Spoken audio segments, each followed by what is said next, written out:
They told us that growing old is a graceful journey, filled with wisdom, rest, and the joy of grandchildren's laughter echoing in cozy rooms. But no one warned us about the other side, the quiet side, the invisible weight, the parts no one posts on social media, the parts no one dares to speak aloud at family dinners. This is the side of aging that creeps in slowly, so subtly that you don't realize how far it's come until it's staring back at you in the mirror, or when you forget why you walked into the room again. It's not always tragic, but it's real. And tonight, we're going deep into those shadows, because they matter, because they're true, and because the people who live them every day deserve to be heard. At 70, life doesn't simply slow down. It changes in ways that textbooks never describe. As a doctor who spent decades listening to the elderly, not just hearing, but listening, I've seen stories hidden behind tired eyes and slow movements. And if you stay with me until the end, you'll not only understand what aging really looks like, you'll carry a new kind of respect for it. Let's begin. First, there's the betrayal of the body. You wake up one day and your legs don't trust you anymore. You used to dance, walk for hours, lift groceries like they were feathers. Now a stairway feels like a mountain. Your knees ache, not just in cold weather, but always. And no one ever tells you how quickly muscles shrink when you're not looking. Falls become dangerous, not just embarrassing, but life-threatening. A fractured hip at 75 is not the same as at 30. It could be the start of everything unraveling. This isn't just physical. It affects the spirit. You start questioning your freedom. Can I still live alone? What happens if I fall again? Then comes the mind. Not always dementia.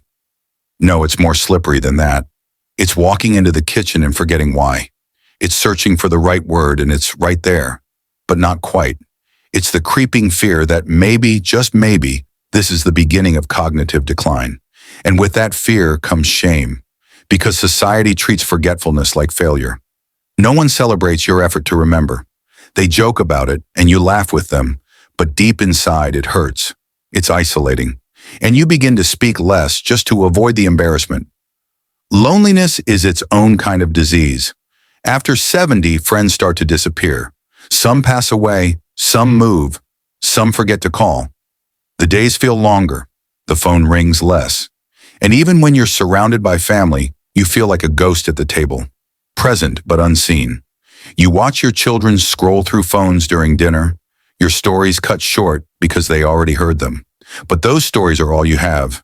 Your memories are your museum, and you want someone, anyone, to walk through them with you. There's the financial uncertainty. Retirement is not always a cushion. It's a cliff. Maybe the pension isn't enough. Maybe the medical bills stack up. Maybe you need care you can't afford. Do you sell the house? Do you become a burden?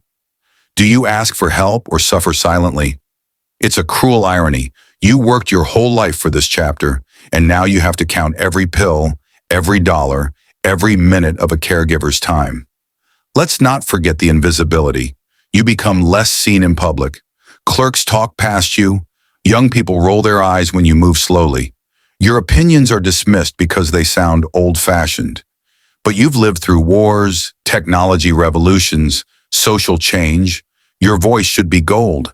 Instead, it's tuned out. And slowly you begin to believe you have nothing left to offer. Sexuality doesn't die at 70, but society acts like it does.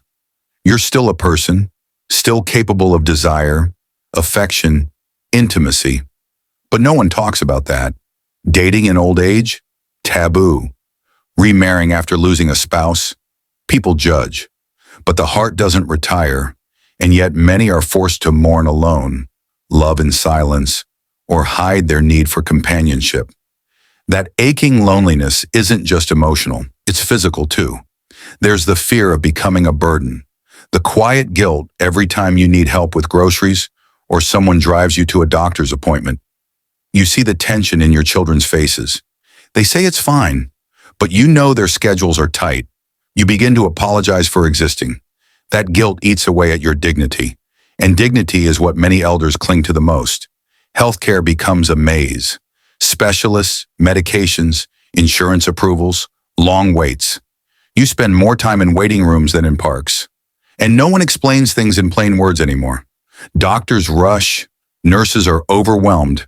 You leave appointments with more questions than answers. It's frustrating, confusing, scary, and then comes grief. Not just the loss of others, but the loss of versions of yourself. You grieve your younger body, your faster brain, your old routines, your spouse, your independence. It's a collection of goodbyes that never end. But you keep smiling because society expects elders to be cheerful, inspirational, role models of grace. And while many are, it doesn't mean they're not hurting. And yet, despite all this, there's strength, incredible, untold strength. Every wrinkle is a badge, every story a fortress. Elders adapt.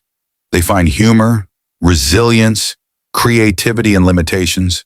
They form new communities, discover new hobbies, fall in love again, find peace in places they never looked before. But they rarely get the spotlight. No one sees the courage it takes to live through all this and still hope for tomorrow. So why tell you all this? Because if you're young, you need to prepare, not just financially, but emotionally. Aging isn't just an old person's issue, it's everyone's future. And the sooner we understand the dark side, the sooner we can build a society that supports, listens, and honors our elders the way they deserve. And if you're already in your 70s or beyond, this is for you. You're not alone. Your feelings are valid. Your experiences matter. And while this video may not fix the aches, the fears, or the grief, it sees you. You are seen, so stay with me. Because in the next hour, we're going deeper. Through real stories, real medical insights, and the quiet truths no one else dares to say aloud. This is not just a video. It's a conversation you've been waiting for. And it's about time we had it. Now let's begin.